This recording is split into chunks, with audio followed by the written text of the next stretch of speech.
Electoral bonds, इस पर आपने खबर सुबह से बहुत सुनी होगी कि सुप्रीम कोर्ट ने इलेक्टोरल बॉन्ड्स पर रोक लगा दी है। ये वही इलेक्टोरल बॉन्ड्स हैं जो भारतीय जनता पार्टी की आय यानी कि उनका खजाना बढ़ाने का सबसे बड़ा स्रोत था।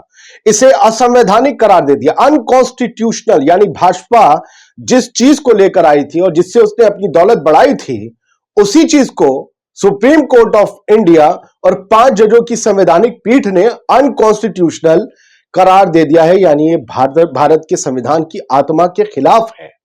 ये घोर बेईमानी है, ये एक बड़ा स्कैम है, ये एक लूट है। ये सब कुछ विपक्ष के नेताओं की तरफ से कहा जा रहा है और बाकी लोग क्या कुछ कह रहे हैं और इसके बाद क्या होगा, क्या हुआ होगा, क्या हो सकता था, क्या हुआ हो सकता है, इसको लेकर हम बात करेंगे दोस्त। देखिए, सबसे पहली बड़ी बात, और सुप्रीम कोर्ट के 5 बिंदु क्या हैं वो भी समझिएगा जरा। लेकिन सबसे पहले समझ लीजिए ये भाजपा का बड़ा नुकसान क्यों है, वो भी लोकसभा चुनाव 2024 जब कुछ हफ्तों के ऐलान के बिल्कुल करीब खड़ा हुआ है।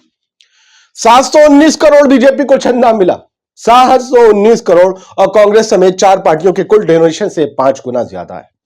जितना डोनेशन पिछले साल मिला उसमें 57% अकेले भारतीय जनता पार्टी को मिल गया, भारतीय जनता पार्टी को, और कांग्रेस को महज 10%। बाकी में सारे लोग निपट गए 33% में।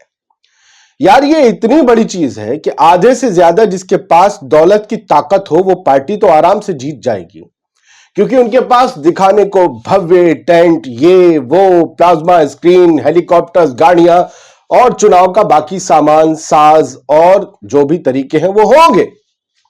अगर उस पर चोट लग जाती है तो ये कितनी बड़ी चोट होगी। लोग इलेक्ट्रॉनिक वोटिंग मशीन्स को बैन करने की बात कर रहे हैं, बैलेट पेपर को लाने की बात कर रहे हैं, लोग कह रहे हैं कि उस पर भी फैसला हो, लेकिन उससे पहले इलेक्टोरल बॉन्ड्स पर चोट पड़ जाना बहुत बड़ा फैसला है दोस्त। सुप्रीम कोर्ट ने जो ताकत दिखाई है अपनी, ऐसा लगता है कि हमने पिछले 9-10 साल में ऐसी ताकत का अंदाजा पहली मर्तबा किया है।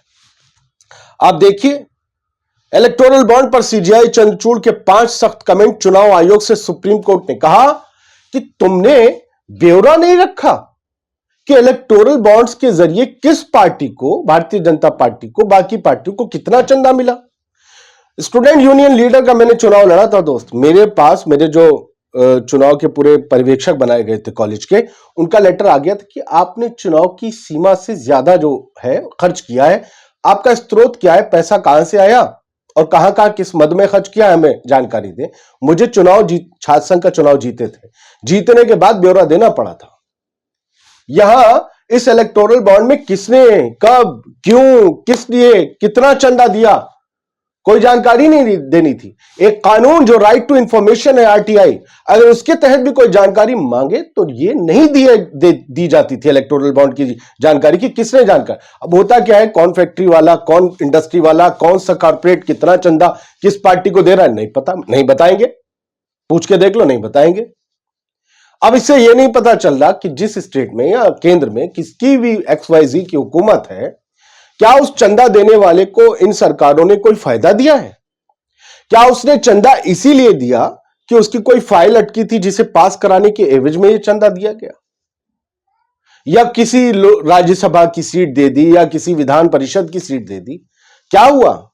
क्या यह चंदा हमारे देश के ही इज्जतदार लोगों ने दिया या कुछ आपराधिक किस्म के लोगों ने भी दिया? सरहद पार के कुछ लोगों ने तो नहीं दिया? इस बात की भी जानकारी नहीं होती थी, क्योंकि निष्ठा में हनन हो जाता। लेकिन सुप्रीम कोर्ट ने कहा no, right to information is a act, उसका उल्लंघन नहीं कर सकते दूसरे इलेक्टोरल या किसी और कानून के या तरीके का हवाला दे। राहुल गांधी ने कहा है, नरेंद्र मोदी की भ्रष्ट नीतियों का एक और सबूत आपके सामने है। भाजपा ने इलेक्टोरल बॉन्ड को रिश्वत और कमीशन लेने का माध्यम बना दिया था, आज इस बात पर मोहर लग गई है। कांग्रेस ने एक पोस्टर या कैरिकेचर शेयर किया है, कीलें बिछी हुई हैं इस रोड पर जैसे किसानों के लिए बिछाई गई हैं, और लिखा है इलेक्टोरल बॉन्ड्स आर दिस। ये वो कीलें हैं जो बिछाई गई हैं नागरिकों के रास्ते में, और अनकॉन्स्टिट्यूशनल, शुड बी कैंसिल्ड। ये किसने कहा? सुप्रीम कोर्ट ऑफ इंडिया के इतने बड़े लफ्ज। दीपेंद्र हुड्डा हरियाणा से आते हैं, भूपेंद्र हुड्डा के बेटे हैं, उन्होंने कहा कि देश की संसद में सबसे पहले मैंने ही 30 मार्च 2017 को यह मुद्दा उठाया था। अरुण जेटली लाए थे इलेक्टोरल बॉन्ड, अब तो वो नहीं है इस दुनिया में। वो कह रहे हैं मैंने कहा था ये भाजपा की चंदा लूट योजना है। साबित होगा, यही हुआ। इसके लागू होने के बाद कंपनियों से लगभग सारा चंदा अकेले एक दल को मिला, नाम नहीं लिया भाजपा का। आज इलेक्टोरल बॉन्ड को एससी ने असंवैधानिक करार देते हुए रद्द कर दिया। इस फैसले का स्वागत है। चंदा लूट योजना यानी लूट बचा लो। देवेंद्र एस पाटिल नाम के एक यूजर लिखते हैं, बैंकों से हजारों करोड़ रुपयों का कर्ज लेकर विलफुल डिफॉल्टर बनकर विदेश में भाग गए उद्योगपतियों और व्यापारियों ने भी बीजेपी को इलेक्टोरल बॉन्ड में चंदा दिया होगा। सोच रहे हैं लोग, इस तरीके की आशंकाएं जाहिर कर रहे हैं। जर्नलिस्ट आशुतोष मिश्रा है, उनके कमेंट को पढ़ लीजिए। ये डिप्टी एडिटर आज तक, India today, Ramnath Goenka awardee हैं, लिखते हैं, यानी इनका एक कमेंट पढ़ लो। यानी 9 सालों तक सरकार की इस योजना से राजनीतिक दलों को असंवैधानिक रूप से अज्ञात सोर्सेस के जरिए चंदा मिलता रहा। विपक्ष भी कहता रहा है कि इलेक्टोरल बॉन्ड डोनेशन के बदले सरकार ने चंदा देने वालों को फायदा पहुंचाने के लिए नीतियां बनाई, इसीलिए विपक्ष लगातार इलेक्टोरल बॉन्ड का विरोध करता रहा है। आपको नहीं पता है, आप लोगों मोहल्ले में कोई जागरण कथा, कोई मिलाद होती होगी, किसी को आप पर्ची काटने गए और किसी ने आप 10,000 का चंदा दे दिया, अरे आपने उसी को उठाकर चीफ गेस्ट बना दिया, एक बढ़िया सी कुर्सी उसके लिए लगवाई, माला, नाश्ता भी उसे डबल देते हैं।